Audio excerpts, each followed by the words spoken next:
have him here and give his message to you guys. So I would like to introduce Dr. Joseph Jennings.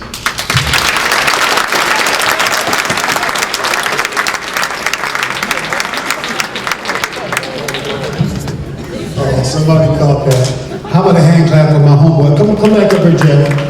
I stopped and got him a t-shirt.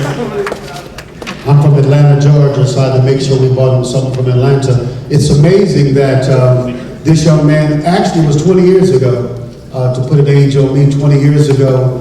I used to live up here in Marshville, Wisconsin, and I've spoken probably the majority of all the schools in the area. And I came to his school and he had heard my tape, and there was a spoken word, and I was so blessed that, I don't know, a year ago, he emailed me and said, I heard you speak years ago, and I've got your tape, and I want another tape, and they, on and on and on. But what's so powerful about that is the fact that he heard a word. I never really knew until we started talking that the reason why he didn't drink, the reason why he made good choices about his life was because of a person speaking a word. So how about a hand clap for my boy? I'm proud of him. I'm proud that he's a police officer. I'm proud that he's a police officer. A lot of times I collaborate with police officers. They used to be my enemy. When I was a bad boy, they used to be my enemy. We were enemies, and once I turned into a good boy, I found that the power of an officer. Let me challenge you. We don't have time to go into it, but let me challenge you, not so much in this community, but a lot of places that I go, people view the police as the enemy, and the police is not the enemy. The police are actually ministers in the community. So I want to challenge you to kind of dispel that there's a thing in the black community called no snitch, that regardless of what anyone does, we're not going to tell the police. So let me just throw that out there for you so you'll understand it. My name is Dr. Joseph Jennings. I'm a national motivational speaker. I'm currently on tour of the United States and other countries. I speak at high schools and middle schools primarily about issues that affect today's young people. There are some of you that are sitting here right now that when you walk out of here today, you're going to say, what he talked about I can relate to because of the fact of what you're going through. I'm not moved by what grade you are. I'm not moved by you. I am telling you, those of you that are sitting here right now, if you'll understand what I'm saying, it can change your life.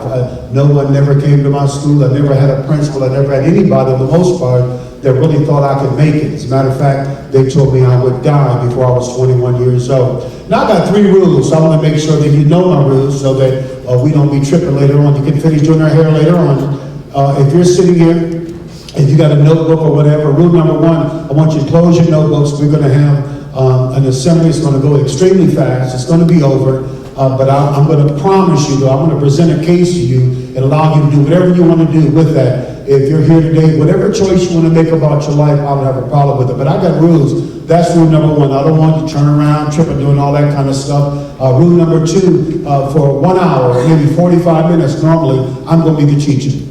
I believe that knowledge is power. I believe that the way that you get knowledge is through the sharing and gathering of information. I might not be the best speaker in the world, but I've got a lot of information. I've been through a lot. I've written 3 books, one about my life, and I'll get into it in a minute. You about done with that hair, baby? You about done with her hair? You about done with that hair?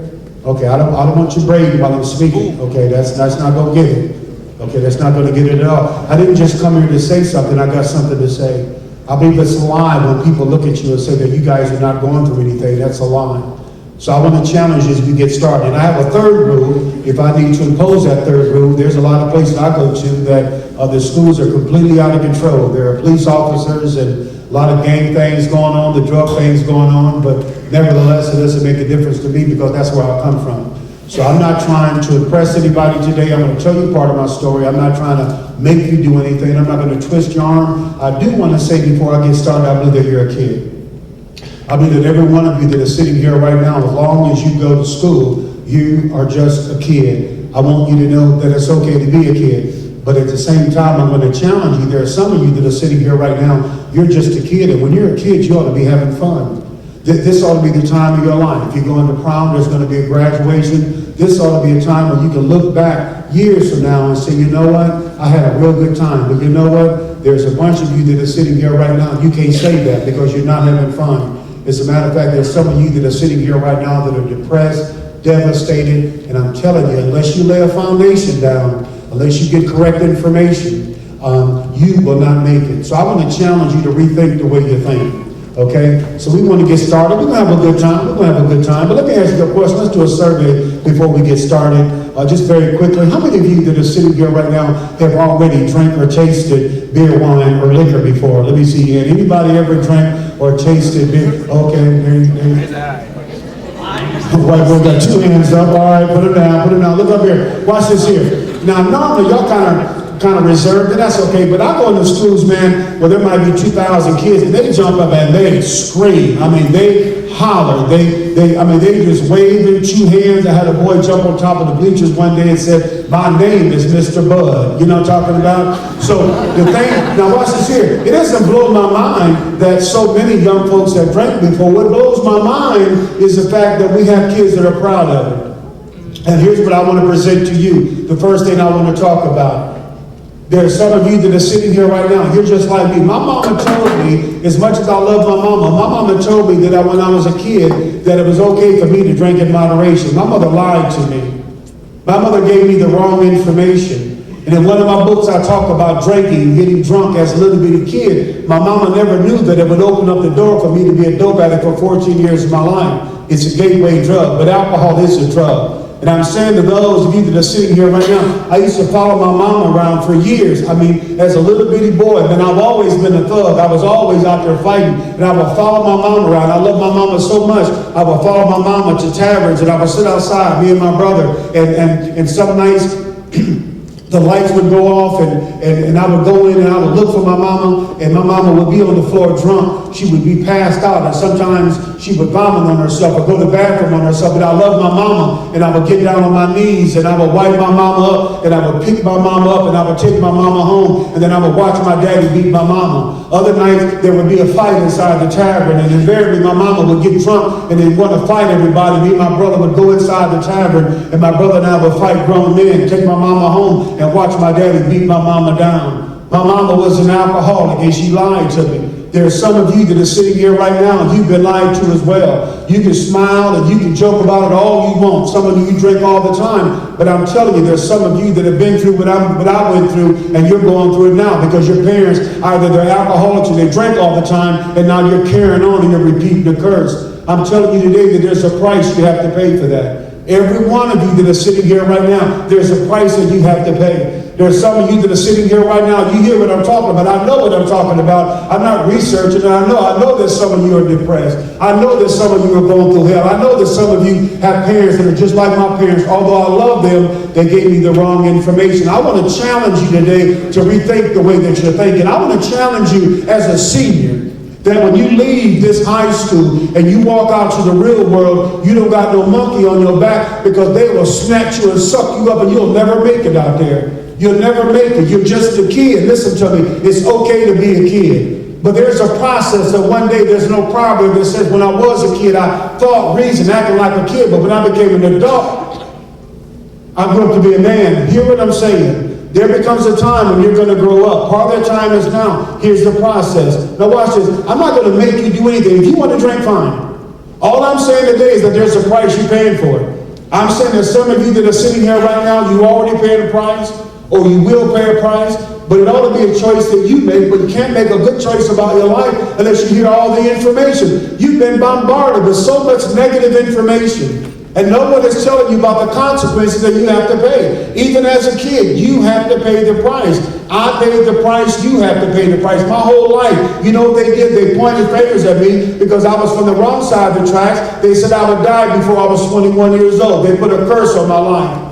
They put a curse on my life, and I almost died. And very few people bought in the word. Very few people told me that I could still make it. I'm saying today that you can make it regardless of what you come out of. I was in the school in Milwaukee, Wisconsin. I'll never forget it as long as I live. When I got to the school, the police are out there, metal detectors. They banging, slanging at the school. 1,500 kids, Memorial High School. And I never forget when I walked in and started speaking, and we had a real good time. There were a couple of people there that were challenging, but we got past all that. We got past the 5%ers. To make a long story short, I presented my case to them like I'm going to present today, and I'm going to say it again. Do what you got to do. No one can make you do anything. No one can make choices for your life but you. But I'm telling you, there's a price that you have to pay for it. To make a long story short, I spoke that day, all kind of gang members. But I came back a year later, and I'll never forget it. I was walking down the hallway, and a young man ran up behind me. He said, "Joseph," and I turned around. And he told me about a little girl who was at the assembly. I never met her. He told me her story. She was in the newspaper. I said, "Get me the article. This is the article. You got to read it." Here was a young girl, 15 years old, like 4 million other kids that I've spoken to, lectured to. That girl left the assembly, and she made a choice about her body. We had talked about being African. We talked about the whole sexual revolution kind of thing, and I presented information. I said, now you got to make up your mind as to what you're going to do. Never met the girl, but she left her that day. Not long after that, she got pregnant, 16 years old. This young girl, I want you to see it. This young girl, 16 years old, carried the baby for 9 months. 9 months, her little baby's inside of her womb. At the end of her pregnancy, the article reads, her mom and dad went to the grocery store one night. She went into the bathroom with the help of her sister. She started having this baby. The baby came out. This girl took a knife, cut the cord, and stabbed the baby 21 times. After she stabbed this baby 21 times, she broke every bone in this baby's body and she dumped it in the trash can. I suggest today to you, I submit today to you that what she did was wrong. What she did was wrong. But yet you will have people that will get in front of you and they will tell you that there are no absolutes in life. They're telling you an absolute lie. If I was to take a survey right now, 90